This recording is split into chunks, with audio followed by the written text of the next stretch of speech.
Flynn's Keychain is back with another port of a classic arcade game, and that classic arcade game is Crystal Castles, this time for the Atari XE. Let's go ahead and take Crystal Castles, pop it in my 800 XL, and see how it holds up today. Let's go to the game.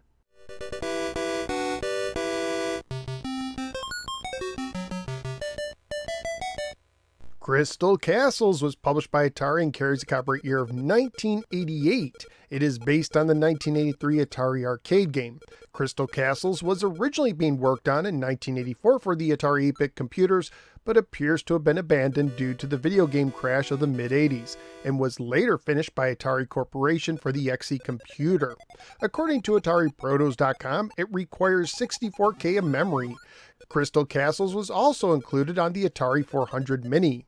The back of the box says the following: Bentley Bear is trapped in Crystal Castles, home of Berthilda the Witch and her evil cronies. To escape, Bentley must harvest all the gems in each castle while avoiding the deadly touch of the castle's inhabitants. Watch for the magic hat. As long as he's wearing it, Bentley is invincible. But look out! If Bentley isn't careful, the evil creatures will turn him into bear stew. Crystal Castles is an isometric view Pac-Man maze-style game for 1 or 2 players alternating, with one standard mode of difficulty. For the controls, you move Bentley with your joystick and press the button to jump, and use the select key to pause. Even though it used a trackball in the arcade, it does not support trackball mode on the Atari trackball controller. To clear a castle, you must touch all the plus-shaped gems on the playfield. Enemies can also collect gems, robbing you of point potential, but possibly allowing you to complete a level.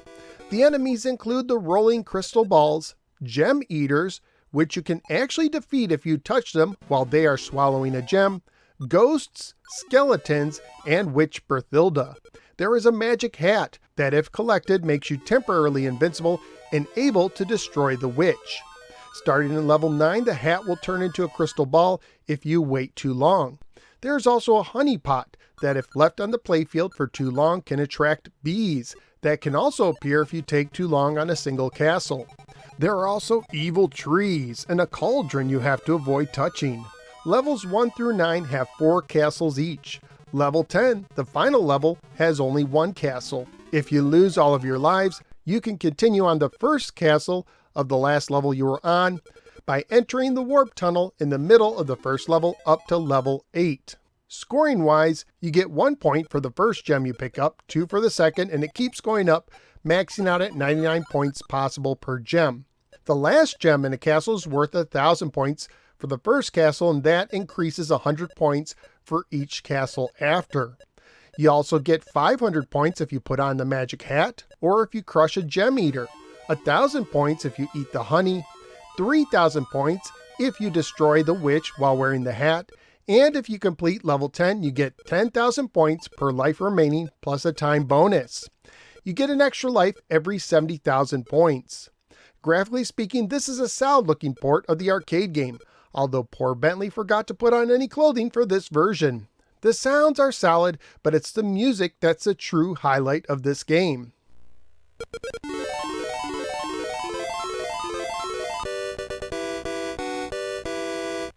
Family friendly, wise, the game would most likely get an E for everyone rating if released today. Currently at PriceCharting.com, the game has a value of $69 loose, $188 complete, and $376 new. But the game is incredibly rare, with only 1 loose cartridge being sold in 2024, 1 loose cartridge and 1 complete set sold in 2023, and none sold in 2022. So what did I think of Crystal Castles for the Atari XE? While I really dig the 3D look, along with the nice musical touches, I did have some trouble navigating this isometric game. While it seems to control well enough, the perspective and the level design led to many times where I got caught up on corners or had trouble jumping over enemies.